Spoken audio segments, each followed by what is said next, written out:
Good morning, afternoon, evening, everyone. Welcome and thank you for stopping by to talk about auctions and real estate. And this is specifically for property sellers. My name is Matthew Price, and I hold the North Carolina Auctioneer's license and a North Carolina Real Estate Broker's license. And today I want to spend the next 30 minutes or so showing you why the combination matters and why, for many sellers, the auction method of marketing real estate and personal property is the most powerful, most transparent, and most profitable approach available. Whether you've been thinking about selling your home, your farm, commercial building, or an estate, this presentation has been created just for you. We're going to cover everything from how auctions actually work to the laws that protect you as the seller and to the full suite of services that I can provide, including total property preparation and liquidation. So let's get started. So here's a quick roadmap of what we're going to be covering today, and so you know exactly what's coming. We'll start with the introduction to why auctions are such a powerful tool, one that most sellers have never seriously considered and one that most traditional real estate brokers have never given you. Then we'll work through every major auction format so you understand your options, and we'll take a look at on-site auctions in detail and cover the buyouts and then tackle the biggest myths head on. From there, we'll get practical and listen about basically walking through the complete range of services that I can provide, including total property cleanouts and full market preparation. And we'll finish with a review of the two North Carolina statutes that govern the work, and which is basically North Carolina General Statutes 85B for auctioneers and 93A for real estate. Just so you know exactly what protections you have as a seller. And by the end, you should have a complete picture of how auctions work for both your personal property and your real estate, and what some people may say is a conflict of interest. Some people will say it's illegal, don't do it, etc. But we're going to dive in right now.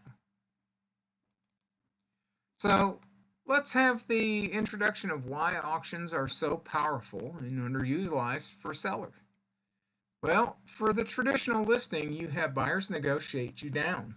Every single thing that you get is basically written down. In a hot market, it'll go up, but in a cold market, it goes down. Certain sales timelines, you have it listed for 575 days. It's uncertain as to if it's going to sell or buy, if it's going to even sell at all.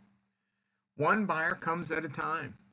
You may initially list it, but you may just get about 10 people to see it as soon as it hits the market, and then it just falls off.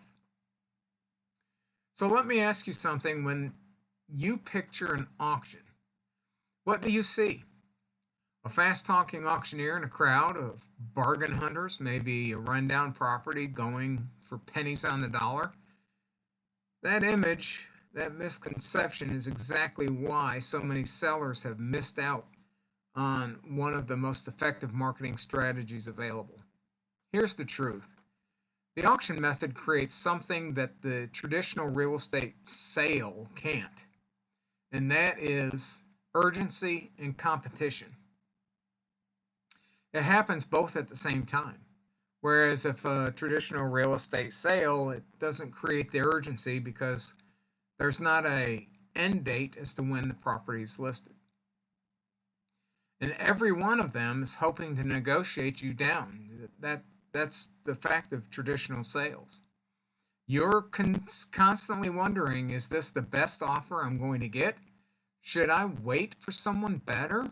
Should I wait for a better deal? In an auction, qualified buyers is the same. They're all in the same room on the same platform at the same moment. They've already done their due diligence. they've been pre-qualified or pre-registered, and the bidding process is transparent. Everyone can see the bid, and that transparency is actually what drives prices up, not down. The auction method gives sellers something priceless: certainty.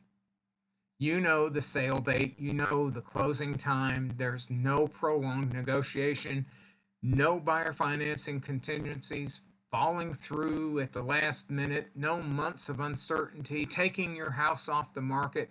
You know when your property will sell. Studies from the National Auctioneer Association consistently shows that competitive bidding between motivated buyers and frequent producers, and it produces the prices at or above appraised market value, not below it. This is a professional, strategic marketing method used for premium properties every single day. Luxury homes, farms, commercial real estate, waterfront estates, auctions are not the last resort. For the right property and the right seller, they are the best resort. The auction method of marketing always creates a seller's market. So let me ask you something. Even when the market is down and your house is on the market for 165 days or 1,065 days, are you in a buyer's market or are you in a seller's market? Wouldn't it be nice to have seller's market all the time? Well, with auctions, the supply of homes for sale is low compared to the number of buyers in the real estate market. Whereas what we do is we create that market and we bring the buyers front and center, so then we can turn around and say the demand for that property is higher than the supply of always. The supply of homes in a buyer's market is, well, the number of houses are flooding the market and the supply of people who are buying them, well, they're here and there. The official definition is the supply of homes for sale is higher when compared to the number of buyers in the real estate market. The supply of properties is higher than the demand. And then in the seller's market, the official response is the supply of homes for sale is low when compared to the number of buyers in the real estate market. The demand for properties is higher than the supply. What we have seen time and time again is this cyclical pattern that has happened time and time again. So let's talk about the methods of auction. There's quite a few different things that a lot of people, they kind of sort of come up with their own definitions.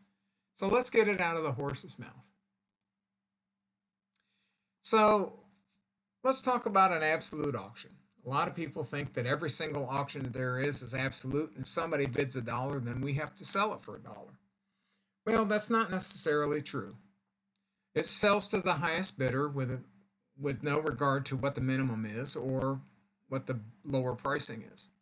The maximum buyer participation and urgency is there, and I'll tell you that a lot of people will show up right out of nowhere, which is great, but they're there to get a deal. And commonly, the sellers are there to get the property gone. That's fine, but there's strong bidding and competition is typical in those particular situations. Legally binding, since advertised as absolute, means you can't have a minimum bid and you can't have a reserve. That means it's ferocious when it comes to the bidding process.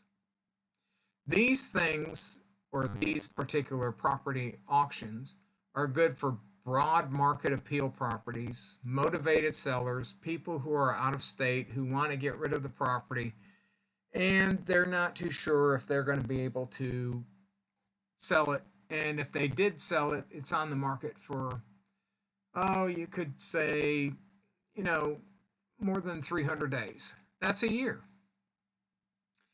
Now let's talk about reserve auctions. Reserve auctions commonly are established by a seller when they want to have a floor.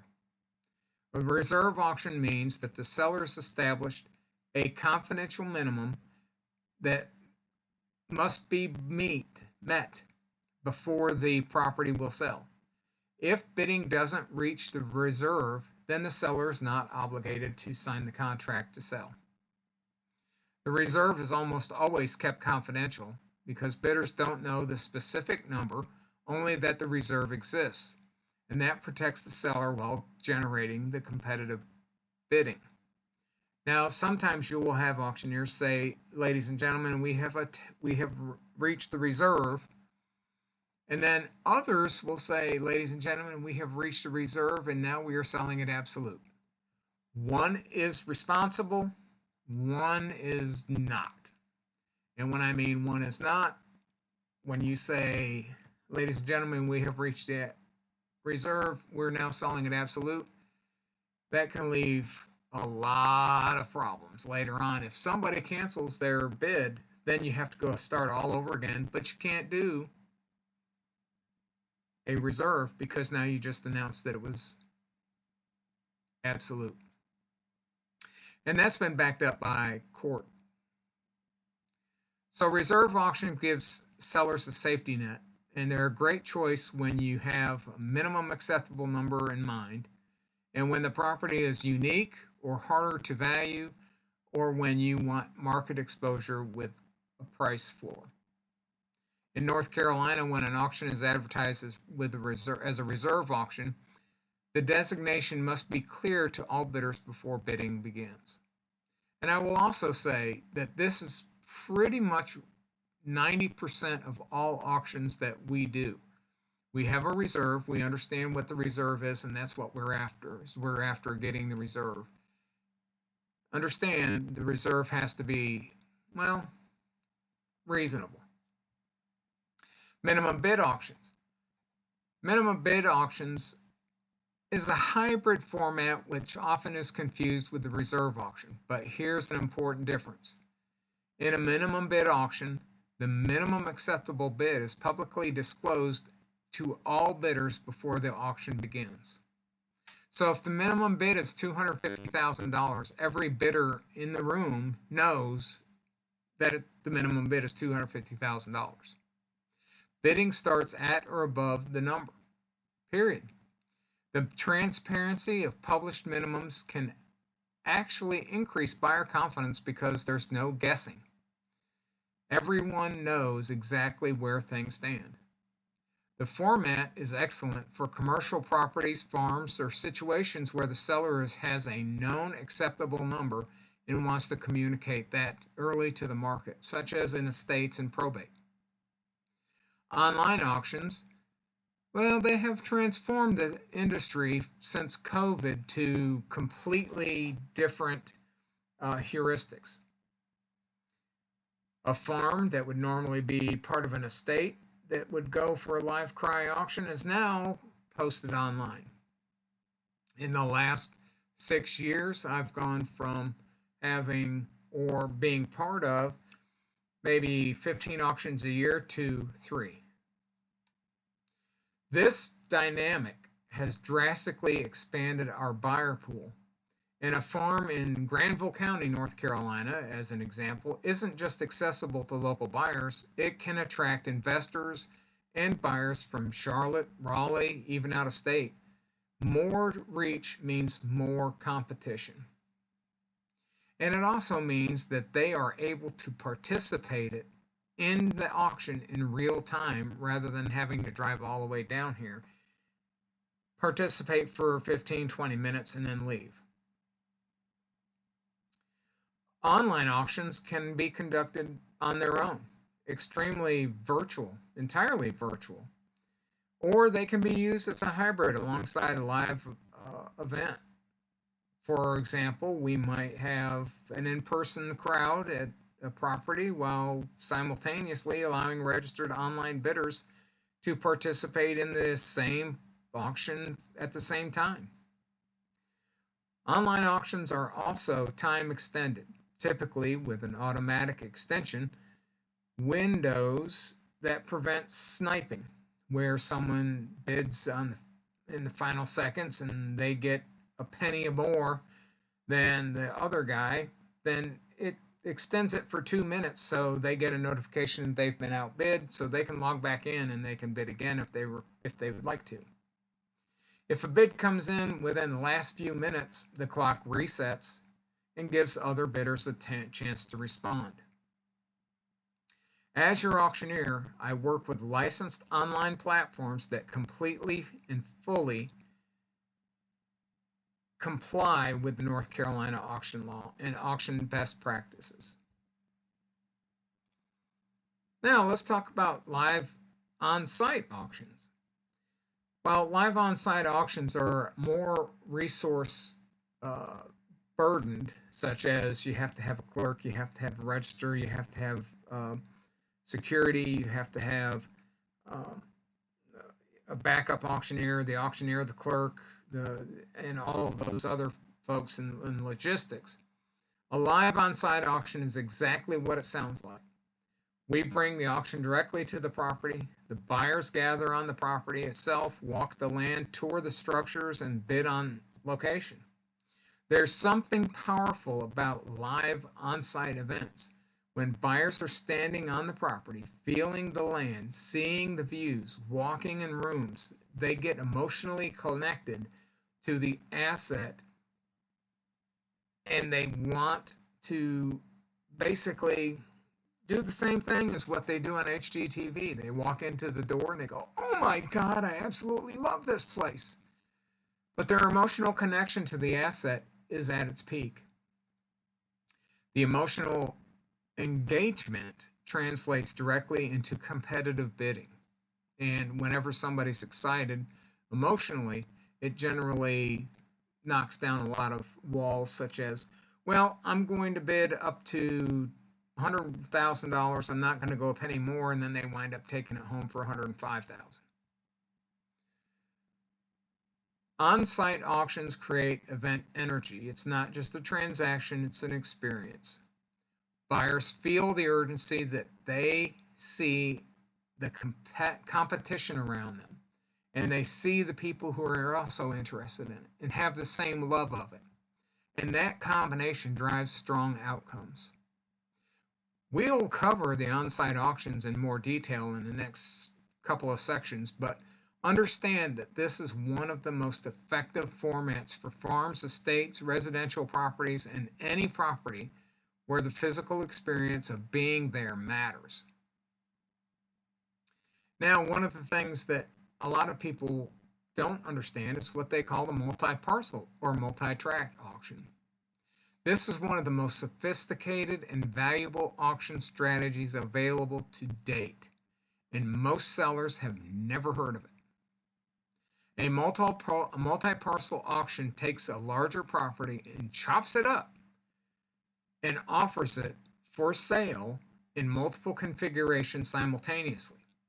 For example, imagine a 200-acre farm. Instead of offering it for just 200-acre parcel, we might offer it as a parcel A, 80 acres with the house and the barns, or parcel B, 60 acres with cropland, parcel C, 60 acres with timber.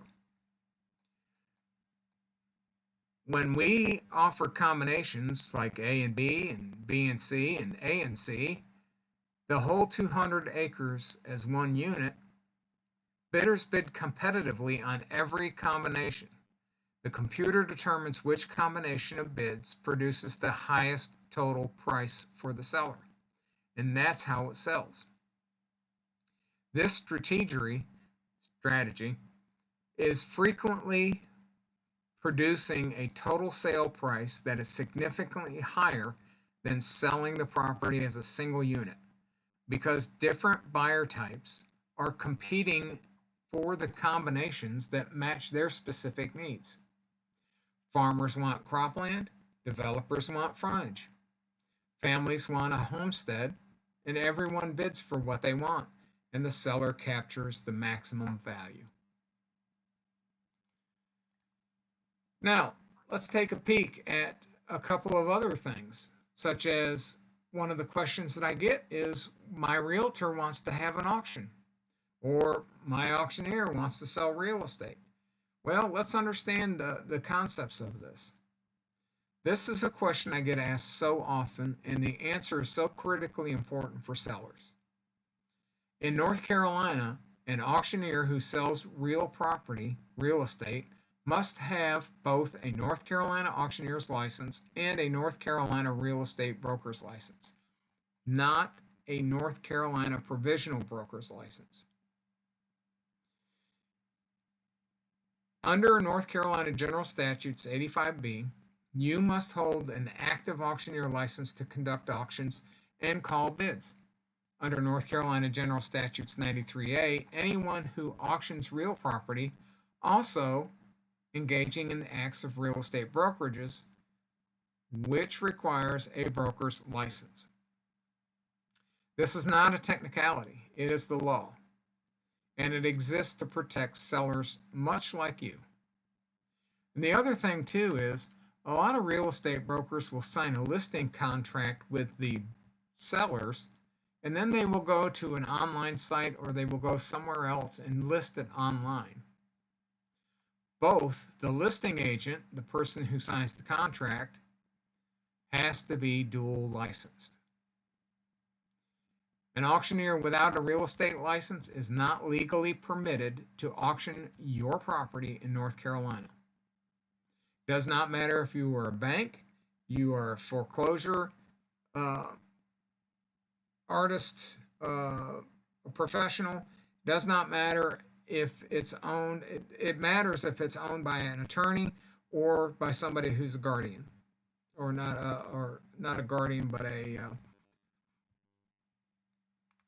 commissioner or a receivership. An auctioneer without current active auctioneer license equally is prohibited from auctioning anything. Both licenses are required, both must be current, both must be maintained through continuing education. Unlicensed individuals who conduct real estate auctions expose sellers to serious legal and financial risk, including challenges to the validity of the sale itself, including possibly being sued for, well, any number of reasons. When you hire me, you're hiring someone who carries both licenses, who operates under two sets of professional standards, who is bonded and maintains trust accounts as required by law. I will give you this one little asterisk. We do not carry trust accounts for real estate. We take whatever monies for real estate and give it to the attorney, who then holds it until such time as closing.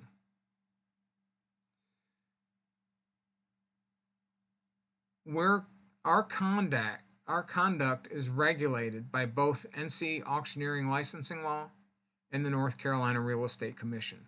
That's one reason why I do not hold trust money, and that is because if there's any disputes, the attorney can then ask the courts if it is okay to disperse that money. If I had to do it, it would be an additional cost to my sellers, and I don't think that's appropriate. What dual accountability is that dual accountability is your protection. Always ask to see both licenses before hiring anyone to auction your property. So let's talk about on-site auctions. What do they look like? How do they work? And why sellers choose them? And one of the reasons is because they see a crowd. So let's talk about it. 4 to 6 weeks before the auction, property assessment, auction format agreements, legal documentations prepared, including state mandated disclosure statements, are all due long before the auction. Everything that you would do for traditional real estate services, you would have to do that as well. So let me reiterate. Everything starts weeks before the actual event. I, with a complete property assessment, I research comparables, evaluate your property, work with you to determine if the auction format and terms, and if an auction is going to be good for you, depending on the market. We build the legal documentation, all of the proper required disclosures, such as oil and mineral rights, real estate, vacant land, you name it. And we also set the contract terms and conditions of the sale. If they're to have a 10% deposit within 24 hours, they have to have a 10% deposit within 24 hours. And it has to be at the attorney's office within that, or they default. When we launch a focused multi-channel marketing campaign, this includes professional photography, signage, direct mail to targeted buyer databases, digital advertising, social media, MLS listings, and outreach to our established network and active buyers. It also includes an email to about 80,000 different real estate brokers in North Carolina, and the goal is to generate maximum registered bidder attendance before auction day. Qualified buyers are given the opportunity to inspect the property during scheduled preview periods, typically 1 to 2 open house events before the auction day. This is critical. By auction day, serious buyers already have done their homework and they've walked the property, they've talked to their attorneys and lenders if needed, and they come ready to bid and they come ready to close. Whereas in a traditional real estate model, they will give you due diligence money, and then hopefully they are able to come up with the rest of it. So on auction day, we arrive early to set up. That means registration tables, bidder paddles, bidder numbers, professional sound system, bid assistant team, and often a tent or hospitality area. That's not so common, but for the higher end properties we do.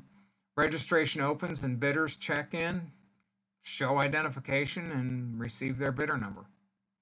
I open the auction by reviewing the terms and conditions clearly so everyone understands the rules.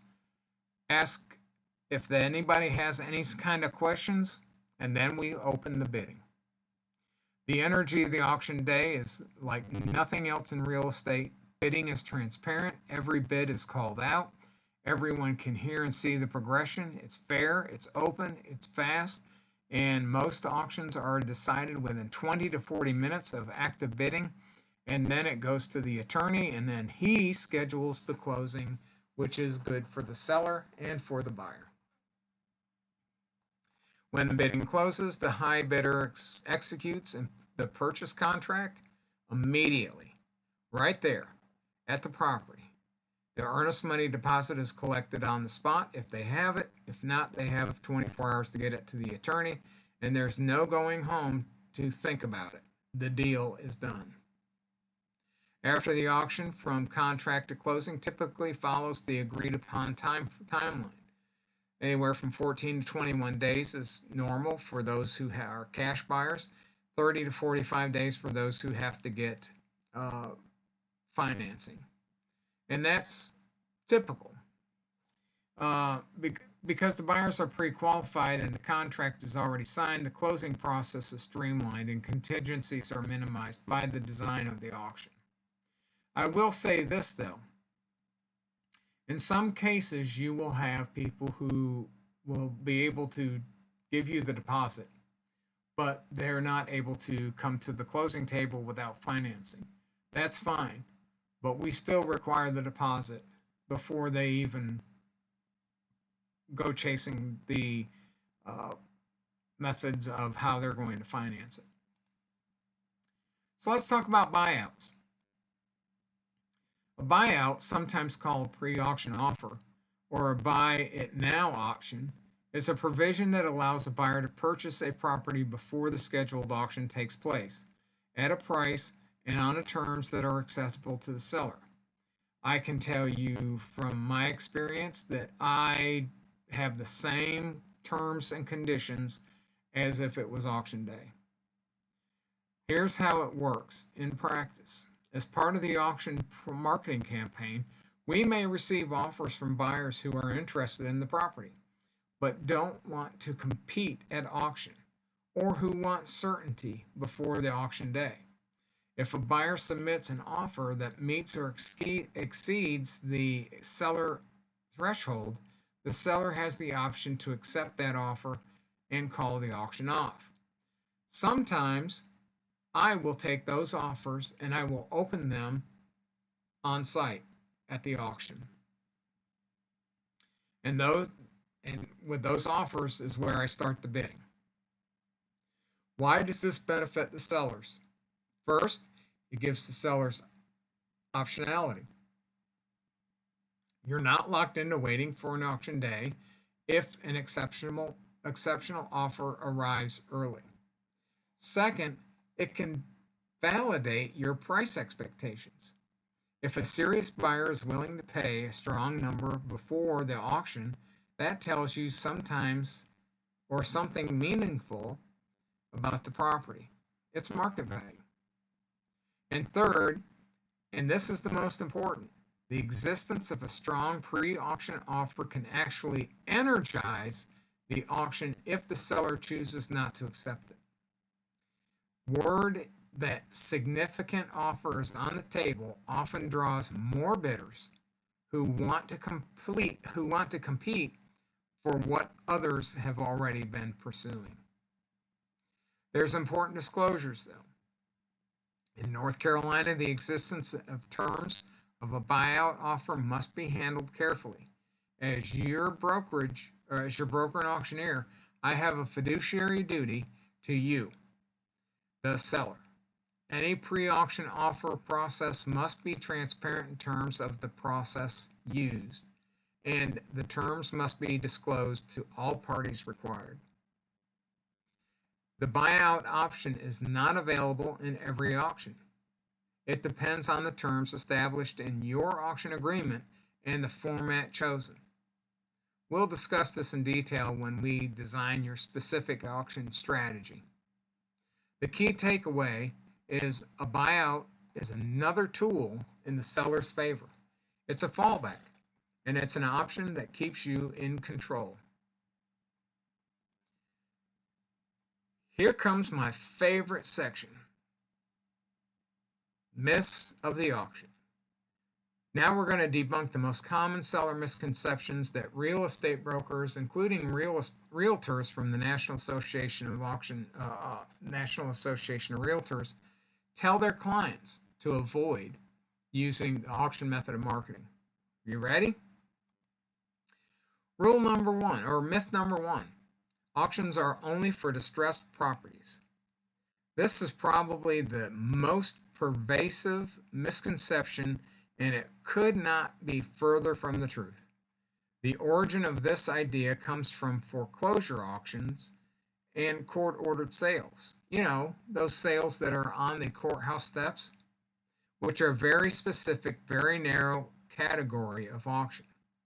And if you've ever been to a courthouse step auction, 9 times out of 10, the person who's doing the auctioning is an attorney, but not an auctioneer. The reality is that the auctions are used every day for luxury waterfront homes, premium farm acreage, high-value commercial buildings, investment portfolios, and estate properties that are in excellent condition. Sotheby's and Christie's auctions, some of the most valuable real estate in the world. The auction method is not a signal for distress. It is a signal of strategic marketing. When I put together a professional auction campaign, we were representing you and your property with the same marketing quality as any top-tier listing. Professional photography, compelling property descriptions, broad digital distribution, and targeted buyer outreach. The auction is the closing mechanism, not the marketing quality indicator. Myth number 2, I will get less money at auction. I understand why people believe this. The image of a desperate seller accepting whatever comes in, and that's not what a professionally marketed auction looks like. The research consistently shows that competitive bidding among motivated pre-qualified bidders frequently produces prices at or above traditional listing sales. Why? Because at auction you have multiple buyers competing for the same property at the same moment. In traditional sales, you're negotiating with the one buyer at a time who is working hard to get your price down or give you contingencies that you might think are unreasonable, but out of desperation you accept. I have personally conducted auctions where the final sale price exceeded the appraisal and the seller's own expectations. No results guaranteed, but the fundamental mechanisms of competitive bidding work in the seller's favor, not against it.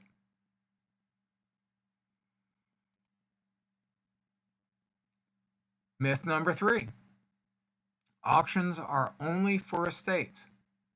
Estate sales are common auction applications, yes, but they represent only one category. I've conducted auctions for living sellers who simply want to, certainly for speed, get out of a particular property because they want to downsize.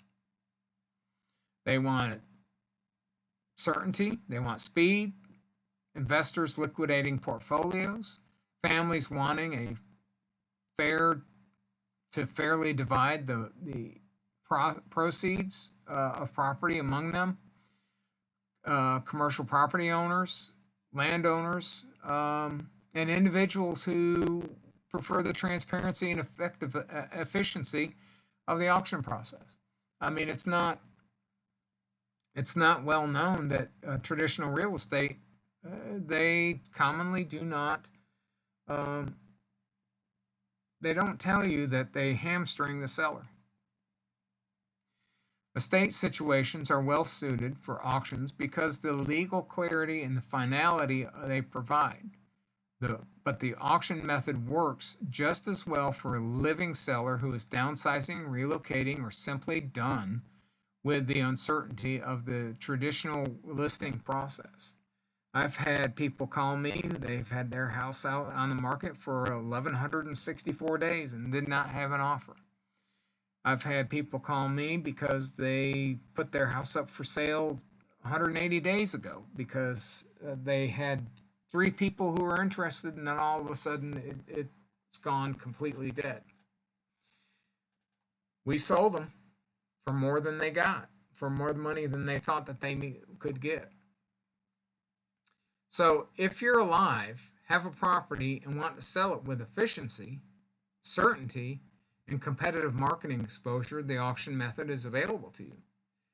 A lot of real estate brokers won't do that because they think it takes a commission check out of their hand. The auction process is chaotic or risky. I love this one. I think this comes from old movies and the image of frantic crowds with paddles flying all over the place. Let me tell you what an actual professionally conducted auction looks like. It's organized, controlled, legally structured, and completely transparent. Every bidder is registered before bidding begins. They are pre-qualified before they can register. Every bidder has reviewed and acknowledged the terms and conditions of the sale. They've signed the documentation saying that they understand it. The purchase contract is pre-drafted. Earnest money requirements are very clear. Closing timelines are specified, and there is nothing chaotic about it. In fact, the auction process is often less risky for sellers than traditional sales because there are fewer contingencies, including due diligence, inspections, septic permits, all that. And there's fewer renegotiation attempts. And signed contracts are the same day. Furthermore, when we're talking about negotiating on price, we're talking about $300,000, now three and a quarter. Three and a quarter now, three and a half now. Oh, you don't want to do three and a half now. You don't want to do 375. 375 now, 376, or 325 now, 326, 326 now, 327. We can adjust our scale to fit the needs of the buyers. As an auctioneer, I'm licensed and regulated. Every dollar that passes through my hands goes into a trust account with the attorney. Every action I take is governed by the law. And this is among the most regulated forms of property sale available. You can't get away from it. So let's talk about the full range of auctioneer services, because a lot of people, they just think, oh, well, you just get up there and you call a bid on whatever. Well, that's not necessarily true. The complete property clearing and preparation, from the pictures on the walls to the closing table to the real estate, is all done in a couple of stages. First is with the real estate, doing residential homes, farm and acreage, commercial buildings, lands and parcels, investment properties, waterfront and specialty. That also includes those tractors and everything else that they have. Cars, trucks, buses, vans, businesses, you name it. One of the most overlooked advantages of working with a full-service auctioneer is this. I don't just auction real estate. I can handle everything inside the property as well.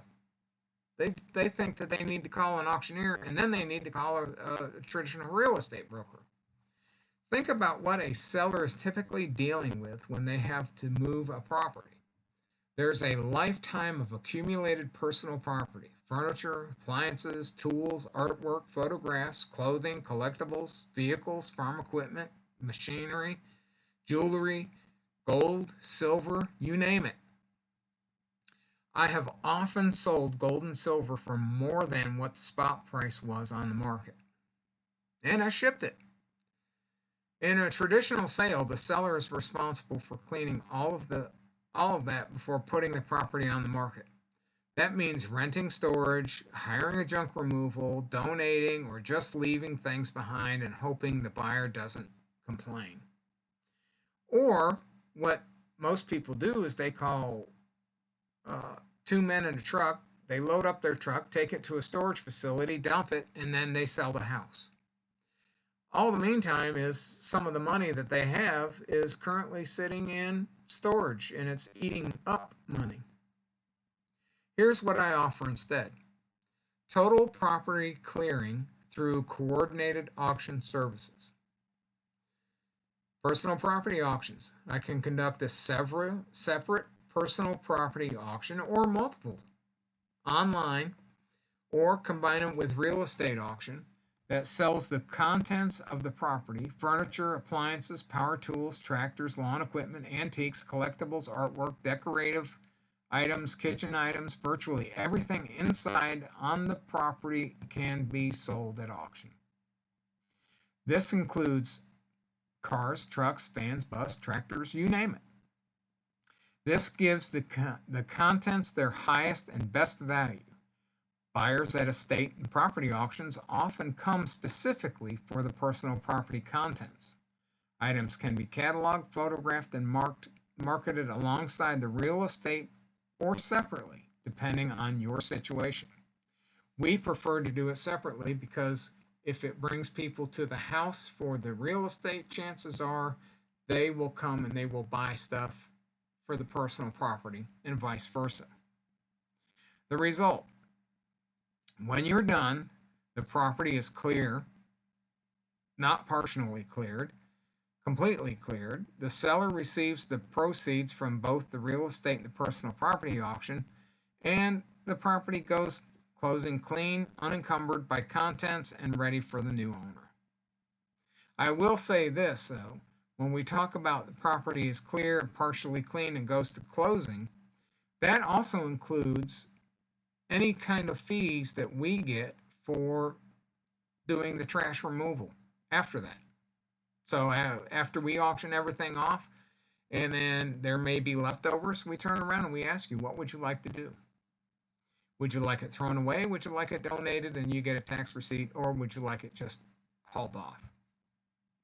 And your real estate, as your real estate broker, I then take that cleared property and ensure it's fully marketed, ready before the auction day. Which brings us to our next section. This is my second favorite section. Your auctioneer as your real estate broker. The dual licensed advantage, one professional, one complete preparation, one complete phone call. What market ready means for an auctioneer and a real estate broker is that we are able to get in there, do the deep cleaning, the professional clean out of the entire property, carpets, windows. We can get the painting done, interior, exterior touch up with neutral market ready pallets, repairs, faucets, windows, HVAC, electrical, plumbing, all coordinated. That broken toilet that keeps flushing itself, yeah, we can get a plumber in to help with that. Landscaping, curb appeal, prep, mowing, mulching, trimming, overgrowth removal. I've got a guy for that. Deep cleaning, painting, repairs, landscaping. I've got people for that. They're all in my black book. These are not my friends. These are people that I trust who are licensed, bonded, and they are ready to go when I just pick up the phone. Staging, furniture, decor to drive buyer emotional connection and appeal. There's nothing that drives people crazy when they walk in and they see a staged home and go, oh my goodness, this is exactly what I'm looking for. And then with pro marketing, you have MLS listings, Zillow, Realtor.com, social media, buyer networks, email, postcards, you name it. It goes out as soon as all of that's taken care of. You make one call. You have one contact. You sign one agreement. And then we mobilize the entire team, manage the vendors, coordinate the schedule, and deliver the market-ready property to auction day. That is the power of a super person or a superman with a dual license. Now, let's talk about the licensing, because North Carolina Auctioneer Licensing Act was made in 1973. As the former president of the Auctioneers Association in North Carolina, I can tell you that there's many aspects of the law that has changed over the years. None of them has affected what an auctioneer is required to do for their sellers.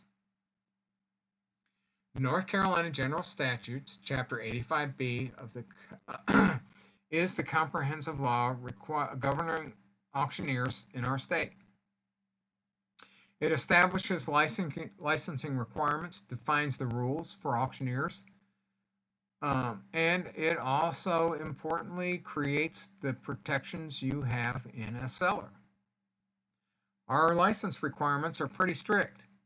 Completion of an approved auctioneer education program, which, by the way, I've started the Auction Academy of North Carolina. So I get to teach the next generation of auctioneers everything that I have learned in the 20 years that I have learned, and the pitfalls and the mistakes and everything else. And yes, there's always mistakes that leads up to somebody who has enough experience to do everything. You have to pass a state licensing examination, which is approximately about half an inch thick and 150 pages. That includes contracts, closing statements, and everything else. It requires a criminal background review. And it also requires annual license renew with continuing education requirements, which I am a continuing education sponsor. So I'm sharing my knowledge with everybody, including with probate and real estate and everything that you could think of, that I present to you on a regular basis. So let's talk about a couple of things. Fiduciary duties. The auctioneers acting on behalf of sellers have a fiduciary duty under North Carolina law to the seller. They are legally required to act in the seller's best interest, to be honest, transparent, and all dealings and to disclose any material information. Trust and account requirements. This is a critical protection for you as a seller. Under North Carolina 85B, all funds received by an auctioneer on behalf of a client, including earnest money deposits, proceeds, and advance deposits, must be held in a dedicated trust account separate from the auctioneer's personal or business funds.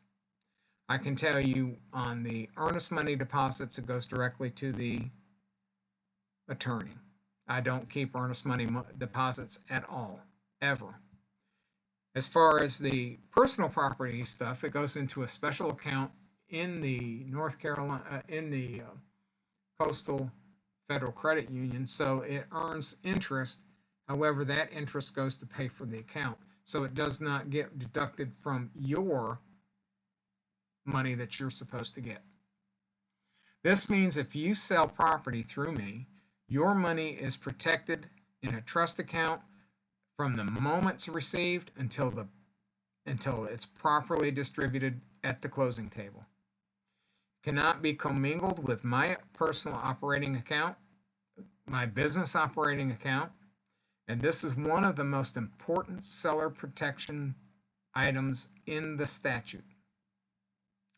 Some of the prohibited practices an auctioneer has is misrepresenting property or auction terms in any party, conducting shill or buy bids, using fake bids to artificially inflate prices, failing to disclose that an auction is a reserve auction when it is, and actually failing to disclose that it is an absolute auction when it's not advertised that.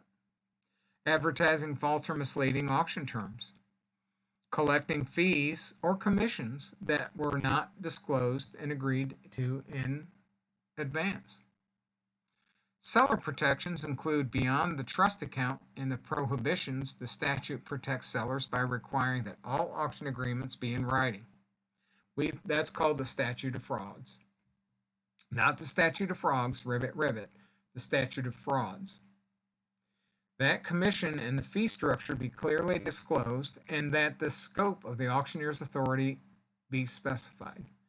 Auctioneers and real estate brokers do not have a universal agency with you. They have a special agency with you. They have a special fiduciary duty with you. It's not universal. They can't sign contracts for you outside of what their one single specific thing is, and that is to sell your personal property and to sell your real estate. You have the right to see my licenses, to verify it with the North Carolina Auctioneer Licensing Board, and to understand exactly what my fees are before you even sign a single piece of paper. So let's talk about General Statutes 93A, the North Carolina Real Estate Law. North Carolina General Statute Chapter 93A is the comprehensive real estate license law governing every licensed real estate broker in our state. It's administered by the North Carolina Real Estate Commission, one of the strongest real estate regulatory bodies in the country. Broker licensing is any person who, for compensation, lists, sells, buys, exchanges, auctions, leases, or manages real property in North Carolina and must hold an active broker's license issued by the North Carolina Real Estate Commission. This is not a provisional broker's license. Provisional brokers are brand spanking new. They need a broker's license. They need to complete a pre-licensing education course. They need to pass the state and national broker examination. And they need to pass a background check. Annual license renewal for mandatory 8-hour continuing education. So when we talk about we're overeducated, between the North Carolina Auctioneer Licensing Law, which requires 4 hours, and the North Carolina Real Estate Brokers Licensing Law, we need 8 hours. That's 12 hours that we have to focus on doing the needful. Seller disclosures. Under North Carolina law, sellers of residential property are required to complete the North Carolina Residential Property Owners Association Disclosure statement, commonly known as the disclosure form.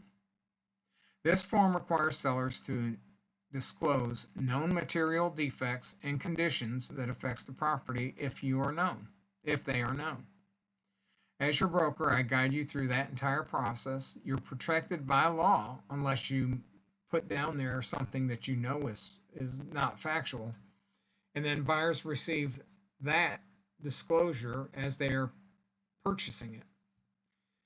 The whole reason behind that is to protect you from liability for defects you genuinely did not know about. And failure to disclose the known defects can expose sellers to legal liability.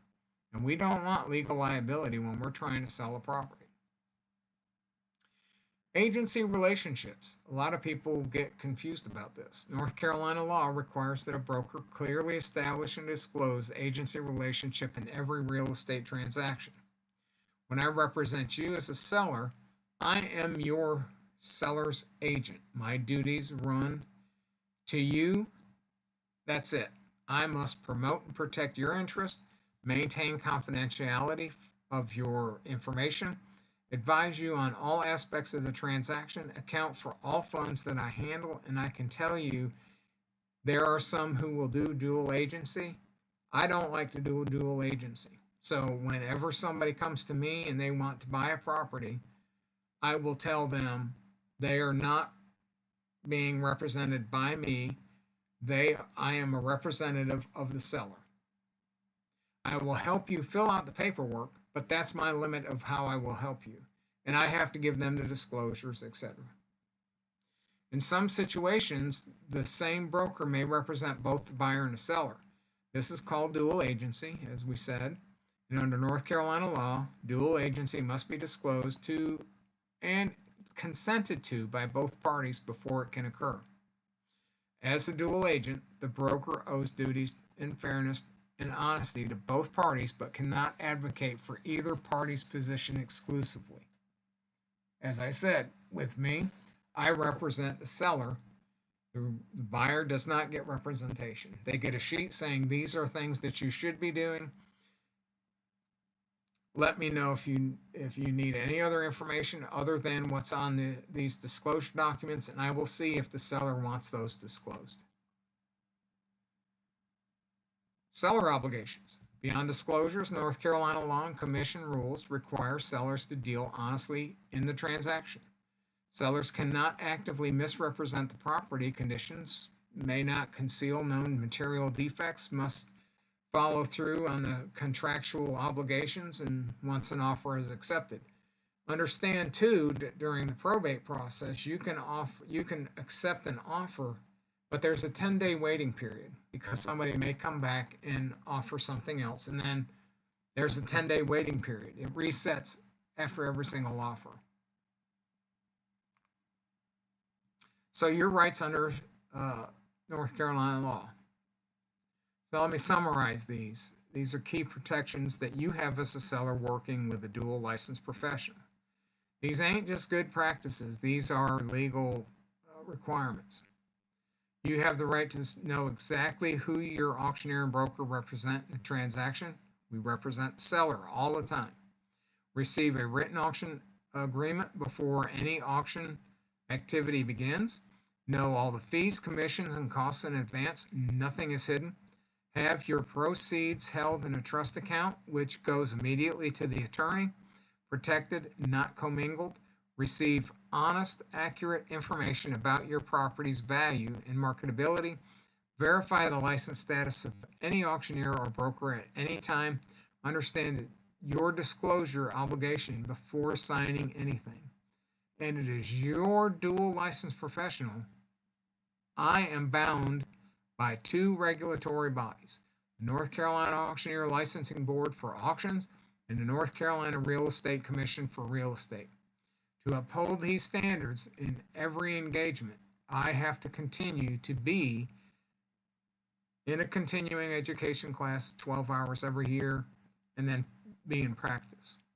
If any auctioneer or broker cannot confirm that they meet every single one of these requirements, this is a red flag, and you, as the seller, needs to walk away. So, in closing, why is the dual license auctioneer and broker the smartest choice you can make? This is somewhat interesting to me that a lot of people will get the real estate broker, and then the real estate broker will dump everything in the house, and then they will come to me, or they will go with an estate tag sale, and then the estate tag sale will dump everything in the house, and then they will come to me complaining about it, and I can't do anything about either. The only thing I can handle is what I have control of, and that is myself. So I want you to understand, we've covered a lot of ground, and I want to bring it all together with a simple summary of what you can get when you work with a professional who holds both licenses. You get one point of contact, one phone number, one email address. You get one point to talk through strategy. You get one point to follow up with you on disclosures. You get one phone number. From the first consultation to the final closing, I am your person.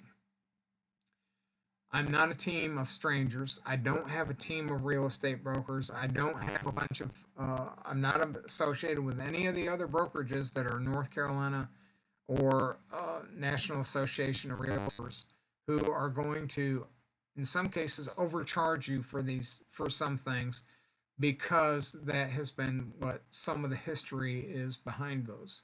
That's not my deal. My deal is to be your trusted advisor, and you are my trusted client. I trust you, you trust me. That's how this works. It's called a fiduciary duty. You get one professional who is bound by not one, but two sets of state level ethical and legal standards. And the North Carolina Auctioneer Licensing Board and the North Carolina Real Estate Commission both have jurisdiction over my conduct, and they take it very seriously.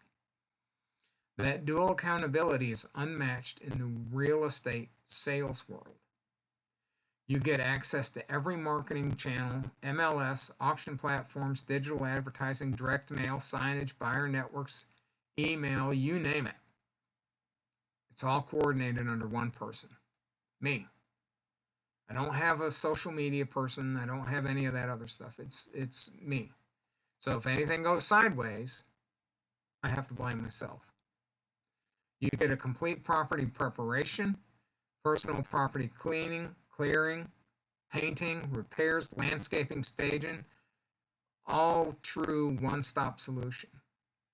I don't do all of it. I have I have my trusted group that I call on to do it, and then we make it as part of the closing. You get a sale process that is designed around your needs, absolute or reserve, on-site or online, real estate only or combined with personal property. I designed the strategy that fits your situation. And you get certainty, a known sale date, a signed contract at the auction, a streamlined closing, no months of uncertainty, no endless negotiations, no buyer backing out weeks before closing. You get somebody who's teaching 20 years of auction mistakes and what to watch out for.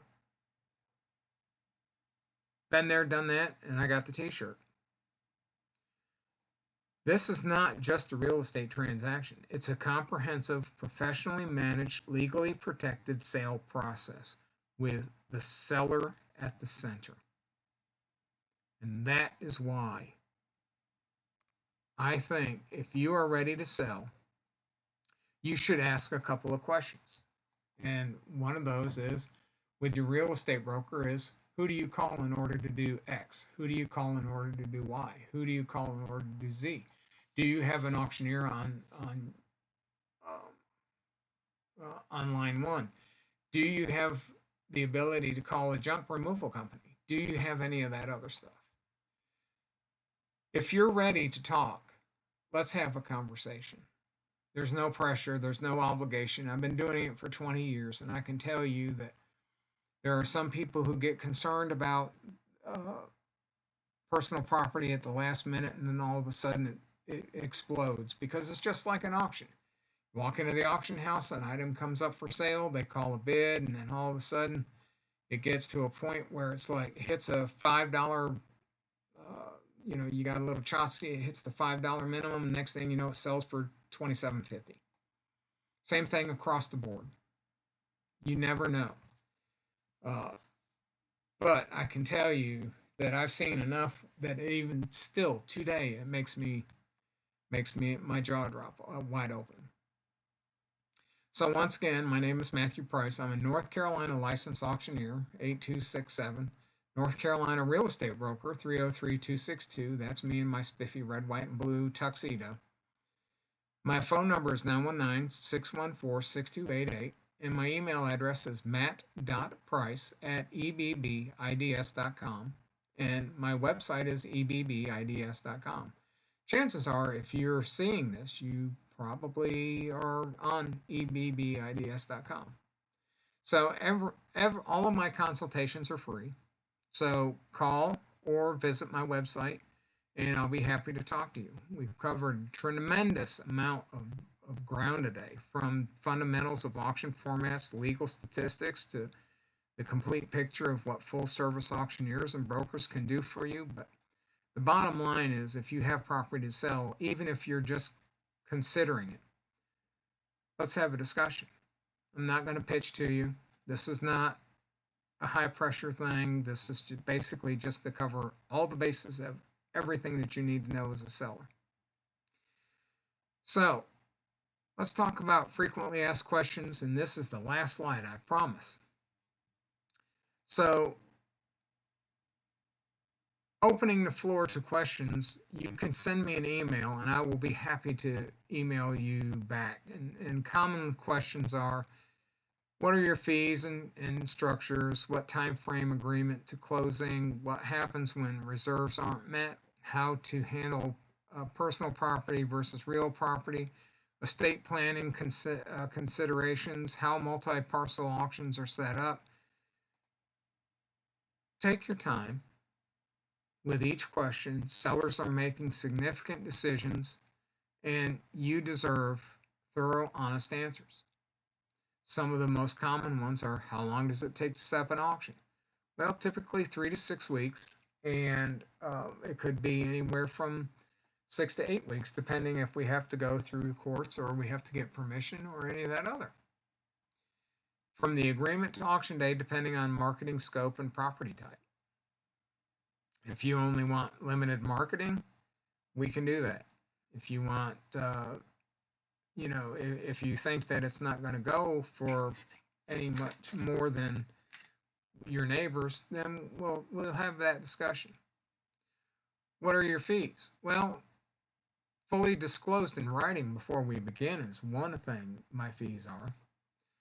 Typically, structures include seller's commission, buyer's premium, or a combination. We discussed that, what fits your situation, as well as estimated costs for clean outs and dumpsters and labor and things like that. What if the property doesn't sell? Well, it depends on the format. In a reserve auction, if bidding doesn't meet your reserve, we have a couple options. We design those options based on what you need, what the seller needs. We design your auction to succeed and discuss contingency planning up front, and just as soon as it becomes apparent that we need to have that discussion. Usually I like to do it at our initial sit down. And can I set a minimum I'm comfortable with? Yes, through a reserve or minimum bid format, and we protect your floor bids while maximizing your competitive buyer participation. I will say this, that a lot of people rely on Zillow and Realtor.com for values, and the unfortunate thing about that is that's all algorithm based. It's not based on what previous sales has been. So we want to do what we call a comparable market analysis. I can never get it out right. And what that does is it takes 3-bedroom, 2-bath house that's been down around the corner, and it compares it to your 3-bedroom, 2-bath house and all the others that have been sold within 6 months. And then you get to see what pricing that you would commonly get.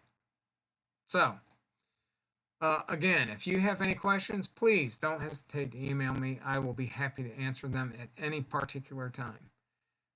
My name is Matthew Price. Thank you so much for hanging out with me this morning, afternoon, evening, and I will see you in our consultation.